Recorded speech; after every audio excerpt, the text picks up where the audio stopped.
Hi folks, my name's Michael Delaney and I'm the head of talent for Humanforce, an Australian-based software company producing workforce management platforms. I'm extremely privileged today to be here to talk to you about allyship and specifically how to be a better ally and how people can make use of the allies that are out there. I've been involved in talent acquisition for over 20 years. I've worked for a range of organizations, but particularly a lot of high-tech startups, companies the likes of Salesforce and DocuSign, and now with Humanforce. And through that time, I've long had a passion for diversity and inclusion, and I've seen the impact that being an ally can make on those voices that might otherwise be silenced. And when I was thinking about this topic, I first wanted to talk about, I guess, specifically, why do you need to be an ally?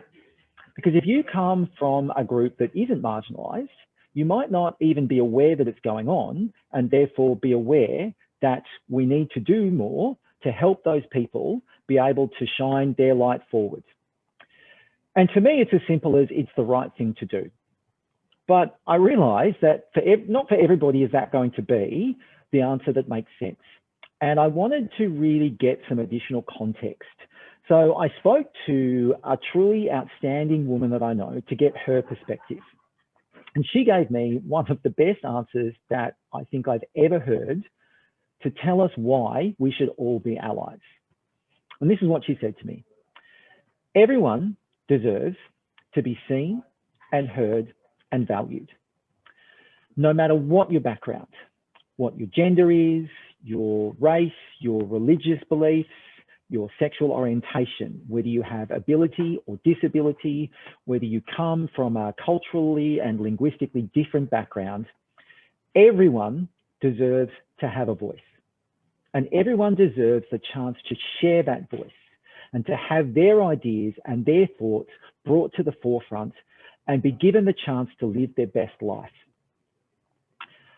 And that to me was just a wonderful explanation and far better than anything I could have come up with. But I did find a quote as well that particularly to me resonates. And this is a quote from an activist in the US called Sarah McBride. Every single day matters when it comes to building a world where every person can live their life to the fullest. And I think that is certainly why we need allies and why everybody should be doing whatever they can to be allies if it's available to them. So how do you be an ally? Well, it's actually quite simple. And that's the wonderful thing. It doesn't take a lot of effort. It doesn't have to be difficult. And there are some really simple steps that anyone can do to be an ally and to help those who are being marginalized. And I want to take you through some of the things that I find resonate with me. So firstly, as it says there, don't assume. Don't assume that you know how other individuals or groups are feeling in the workplace or even in a social situation. To be an effective ally, you need to listen much more than you speak. And I think that's one of the lessons that I learned very early on. I have a voice that goes on and I can be prone to over talking. And I really had to stop and listen and take the perspective of marginalized voices into consideration when I started trying to be an ally. If you try to understand where someone's really coming from and see their lived experience, it will make you much better equipped to communicate different perspectives in the future. The next thing that we can all do that's also very easy is advocate for others. And this can literally be as simple as sharing and amplifying content. So if you see someone who might otherwise be a marginalized voice sharing content, use your privilege and your platform to amplify that by sharing it, by commenting on it, by reposting it, and by crediting the people who are producing it. It might go to the next level where you stand up and you tell people that you won't be part of a conversation that puts people down because of their identity. But whatever it is that you can do, you can easily advocate for others and use your platform, as that might just be what's needed to get the message out there.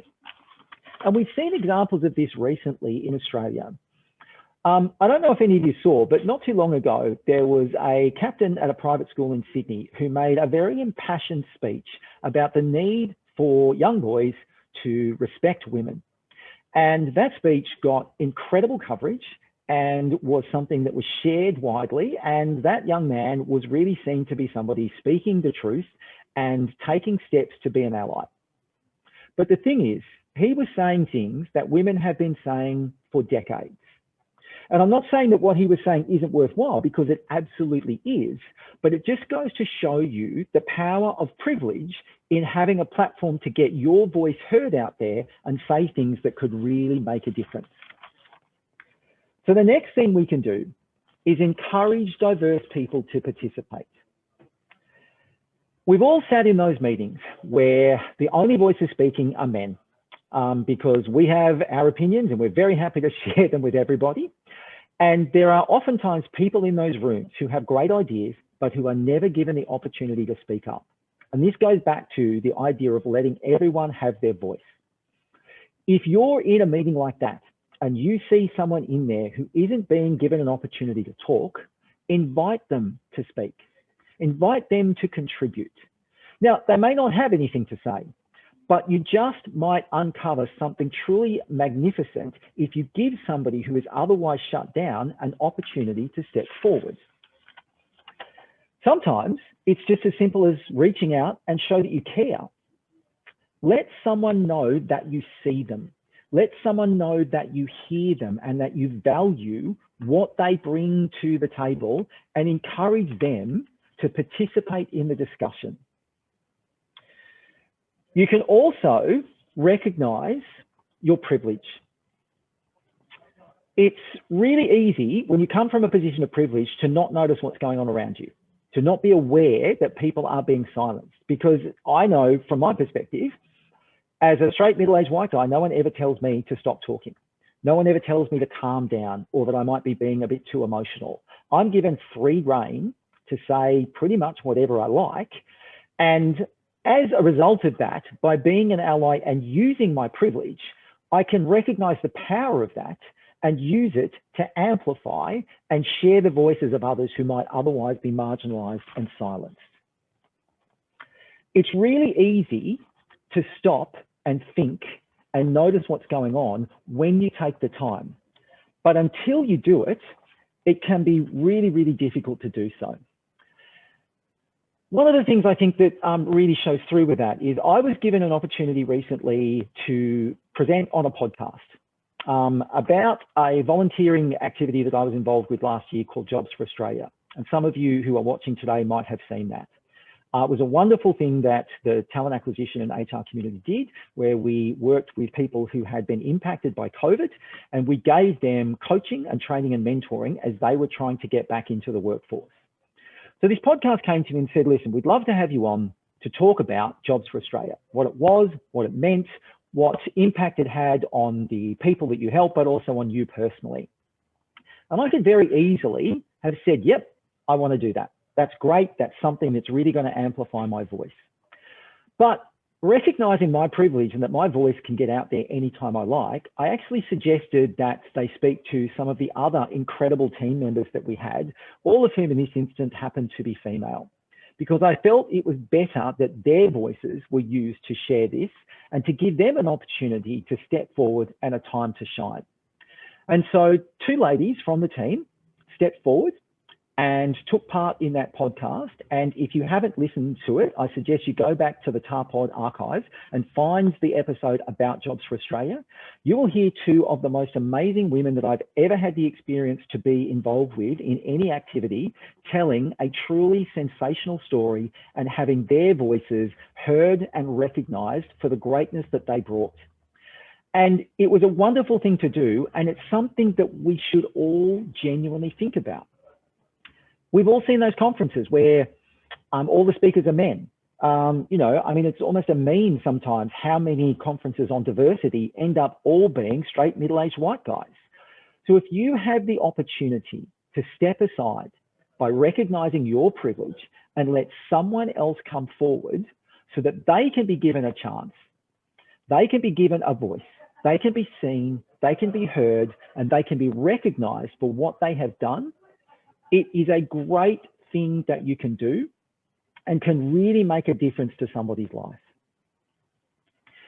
Another thing we should all do is continue to educate ourselves. Diversity used to be a pretty simple thing. Back in the day when I first started getting involved in it, the lens was very much around gender, because it was easy to recognize, it was easy to, kind of put a count to, and it was really terrible. Now, the gender balance in society is still not great, and we know this from so much of the stuff that's been going on, and certainly we've seen this throughout the Heroes Conference. So many instances where women are being marginalised, are being paid less, are not being given opportunities to ascend to leadership. But diversity itself has become so much more diverse in recent years. We now are much more aware of the broader issues facing all of the marginalised groups. But even within those groups, there can be different levels of marginalisation. So again, let's take gender. We've all heard of the glass ceiling. It's something that's been talked about forever, that invisible barrier that stops women reaching those senior leadership levels. But a couple of months ago, a wonderful woman that I know, Sandra Lim, posted an article about the bamboo ceiling. Now, I'd never heard of the bamboo ceiling, and it turns out it's a second ceiling that sits under the glass ceiling, which is preventing women of Asian background even being given access to the opportunities that white women are being given at the moment. So within each area of diversity, there are different layers and different strategy pieces that you need to be able to put into place. Pardon me, but if you don't know all of the different areas and all of the different spaces, it can be difficult to really take that step forward. So take the time to educate yourself and really underpin all of the things that you're doing by being as diverse as possible in the allyship that you're taking part of. And then the final thing in terms of how to be an ally, I'd say, is you've really got to hold yourself and also others out there accountable.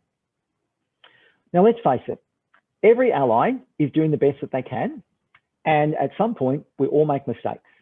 It's going to happen, right? Things change, things move. I mean, a part of educating yourself sometimes is making a mistake and recognizing that and being able to add that to areas of knowledge that you might not have had before. And I think that's one of the most important things. If you hold yourself accountable and say, okay, that was a mistake, and own up to it, and really use it as a teaching experience, use it as something that can add to your knowledge so that you can be a better ally, then you will really take great steps forward in no time. And it's also about holding others accountable. I mean, we've all worked in those places where, offices where there's just those jokes that get told that are just not right anymore. And I know it's uncomfortable because none of us want to make a fuss, right? None of us want to cause any conflict. None of us want to really make anyone else feel uncomfortable. But if we don't call things out, we can't get people to listen and to learn and to change. And they will keep thinking that what they're doing is okay. And we've all heard it, haven't we? Look, it was just a joke. You're taking it all a bit too seriously. You can't say anything anymore. But the fact is that this all matters. And we should all be making sure we hold ourselves accountable and we hold others accountable as we go forward. But whatever way you are looking to be an ally, remember this. It's just about striving for progress, not perfection. We don't have to get everything right all the time.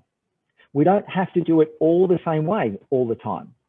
But everything that we do that is a step forward in terms of progress is a wonderful leap that we can make to help those people who are being marginalized have their time to speak, have their time to be seen and heard and recognized and valued.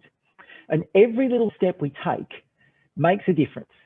And it might only be incremental, but every piece of progress is one step closer to a time when we can have true equality and where we won't actually need allies to take part in anything at all.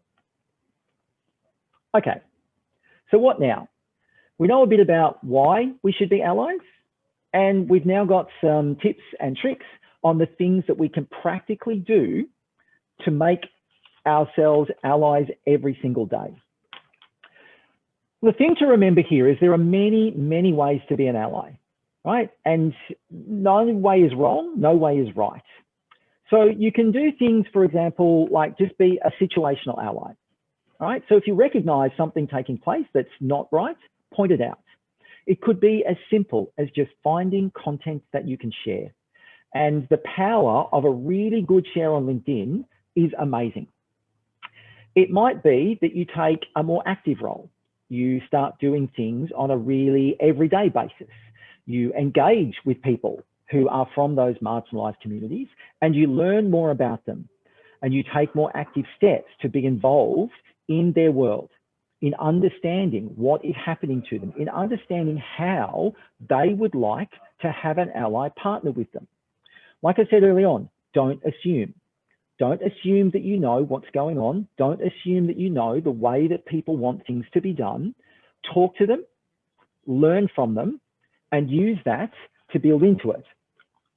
And really, and obviously this would be my hope for everybody, is that you could choose to be a truly committed ally and to really step up and make this a core part of your very being. To be someone who recognizes those voices who are marginalized, to be someone who looks for opportunities every day to help those people get their turn to lead their best lives, to be their authentic selves and not be hidden and not be locked away from opportunities, not be denied things simply because they are a different gender, have a different race, a different religious belief, a different background, a different ability, but a way to really every single day take steps to drive progress, and hopefully we get to a point where there's perfection. And as an example of that, I recently attended the March for Justice. And I think everyone here in the audience will have seen that. It was just a tremendous day where we saw all people from all walks of life come forward.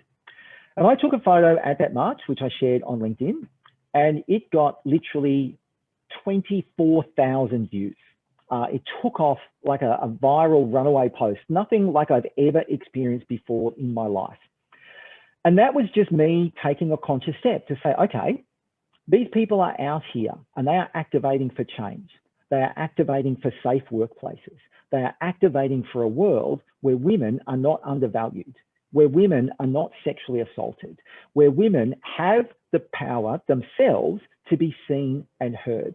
And because I took that active step, 24,000+ people saw that post, hundreds of comments were left. And if it just opened up the eyes of one person, then it made a difference. But I'd like to think that it really impacted many more people, seeing a man stand there as an ally beside all these brave women who were telling their stories. Another thing that it's really important to do, I think at least, is to acknowledge that it's everyone's job, right? As a middle-aged white man with privilege, it's absolutely my job to use that to help raise these marginalized voices up. But it's literally everyone's job.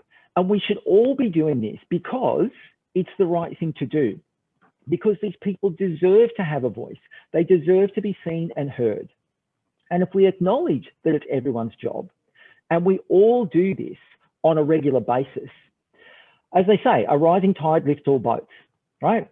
So if we're all doing this little bits and pieces every single day, and we all get together to make this a reality, you'll be surprised at how quickly it becomes a place where everybody does have equal opportunity, and where we don't need to have a conference where we say, yeah, we're going to encourage the voices of women, or mostly women, to step forward and speak their truth, because it will just be the way that it is. And I think for all of us, that would be a world that we would want to live in. And I think the final thing that I would say to anyone who is thinking of being an ally or wants to, look at doing it better, is to make a conscious choice. Being an ally for me is part of who I am. It's part of my reason for being. It's part of my core and what I think should be done every day. But I realize it's not the same for everybody. And you don't have to be as committed as I am, but you can certainly do it in a conscious way. And so what I mean by that is, we've all had those circumstances in our lives where we've said, you know what, I really should eat healthier. We know it's a good idea, you know, eating healthier would be better for me. It's definitely something that I should look into. You know, yeah, next week, I'm going to look into doing it. And, you know, you might be a bit healthier for a little while. You might add a salad here and there. You might skip the chips. You might cut down your portion size. But as you can hear in everything I'm saying there, the answer is you might. You might do it. And the reason you might do it is because it hasn't been a conscious choice. It's much different to say, I will be healthier. I will replace one meal a day with something that's healthy. I will cut down on my calories. I will cut down on unhealthy food. And it's exactly the same when it comes to being an ally. And I've spoken to people in the past who said, yeah, look, I might do that next week. I might find some people that, you know, I can really connect with and then I can build some value. If you're saying you might do it, look, anything you do is going to be good, right? Anything you do is better than nothing. But I would implore everybody to think about doing it consciously. Really consciously take that step and make a conscious commitment to be an ally and to help those people who need help. And it's not because they're not able to be really good at what they do. It's not because they need support to be effective. It's because the system and the world that we live in is geared to protect privilege. And it's not geared to bring marginalized communities, marginalized people, marginalized voices to the forefront. And unless we make that conscious choice, it might be too difficult to actually have it occur. Cadence definitely matters. If you make a conscious choice, do it regularly, do it often. Find people, amplify their voices, do it every single day. Because the more times you do this, two things will happen. One, people will start to know that you're an ally and they will be then wanting to share content with you and they'll feel comfortable around you. And two, because cadence just matters in getting it out there to the wider community and helping to reach different people from different sets of understanding who might not otherwise know that there are people out there who need assistance. So definitely think about doing it regularly, do it often, and really commit to it. And final point, I think, we know not everyone's going to agree. And that's okay. You know, they might not be aware. They might come from one of those privileged backgrounds and privileged environments where they've never really seen these marginalized communities not be given their fair share. There are some people who will never be convinced. They will never believe it. And that's also fine because we can't change everyone's mind and we need to accept that not everyone will agree. And I saw a somewhat frustrating example of this on a message thread that I was on LinkedIn a couple of weeks ago, where somebody was saying that in all their years of being involved in recruitment, they'd never seen companies discriminate against women. And therefore, as far as he was concerned, it wasn't happening. And it did not matter who spoke up. It did not matter what information was put forward, which voices were raised. He felt that he hadn't seen it. And if he hadn't seen it, it couldn't possibly be happening.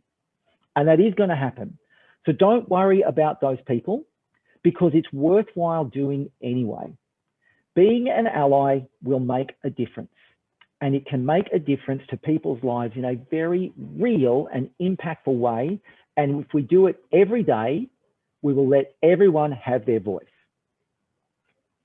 So how do you then go and make use of an ally? And there's a few really simple ways that you can do this as well. It doesn't have to be difficult. So if you are someone who is marginalized, look out there for allies. We're pretty visible. You will notice pretty quickly we're the ones who are amplifying those voices. We're sharing that great content. We're celebrating the people who might otherwise be silenced because we want to be part of the solution. We want to be someone that you can turn to and you can use our platform, you can use our privilege to amplify your voice and to help it be seen and heard much more widely than it is right now. We don't hide. And I know there are some people out there who are allies because they just want to be able to say, oh, look at me, I'm doing great things. Frankly, to me, it doesn't actually matter. Whether you're a genuine or an insincere ally, you're still doing the same job.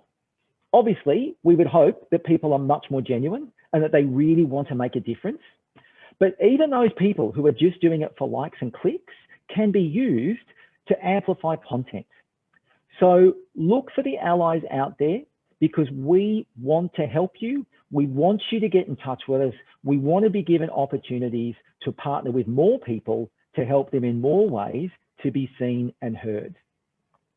And so once you've seen and found these allies, definitely connect and engage with them. I'm incredibly open to connecting with people and to sharing stories and sharing ideas, and particularly learning new things. I've learned so much from the people out there of marginalized communities who've connected with me to say, hey, I saw you were sharing content. That was a really interesting article. I'd love to, tell you my story. There is nothing more exciting than learning something new. There is nothing that feels better than helping somebody get their opportunity to live their authentic life and to have their voice heard. So if you see an ally out there, connect with us, engage with us. Let us help you get your voice. And the fourth point there, I would say, don't be afraid to ask for help. And I know that's something that can be really confronting for people, because we're all told, we live in this world of merit, right? And if you are the most meritorious, you will rise to the top. And so you should actually just be doing a really good job, because if you do a really good job, you will be seen and you will be heard. Now, frankly, that might be the case in some places, but I think across the broader society that we live in, we definitely know that that is not always the case. So ask for help from the allies. If you see someone and you've got an article or something that you want to share, get in touch with us and say, hey, can you help me with this? If you're in a meeting and you know that your voice is not going to be heard, but you have a great idea and there's somebody in there that you know is prepared to let you speak in their place, go to them. Ask them if they will give up their space for you so that your voice can be heard. I think you'll be surprised at how often people will say, yes, absolutely, I would love to help. What do you need me to do? And the final thing that I would say, and this is the bit that perhaps takes the most amount of bravery, is use your voice. As an ally, I am actively looking for people who are telling their stories so that I can promote it. So if you don't tell your story, if you don't use your voice, I might never see you. I might never find you. I might never be able to work with you. And I know it's difficult, because if you're trying to use your voice and it is forever being silenced or shut down, you might get to a point where you start to think, what's the point? Why am I even bothering? What's the actual reason for doing this? You only need one person to hear you, who hears that and says, yes, that's something that resonates with me, that I want to share with people out there. So don't be afraid to step forward, to get your voice heard. So many changes that have occurred in society have occurred because people have raised their voice. And sometimes it means using your voice to shout from the rooftops. Whatever it is that you need to do, use your voice, and you will definitely find there are people who are willing to help. And the last thing that I wanted to leave you with is my favorite quote of all time. And I think this is, for me, what being an ally is all about. So as the great Mahatma Gandhi once said, be the change you wish to see in the world. If you think that people are being marginalized, if you see this happening and you want to find a way to help them, step forward and really take active steps to be an ally. And if you are being marginalized, find those allies, partner with them, and together, whether it is step by step, whether it is a giant wave of change, we will find a way to make the world much fairer and much more equitable for everybody. And let those of you all out there be seen and be heard and be recognized and be given an opportunity to live your best life. Thanks very much for watching. And if you'd like to get in touch with me to learn more or to share your ideas and thoughts, please feel free to do so. I'd be really, really keen to talk to you and do anything I can to assist. Have a great day. Bye for now.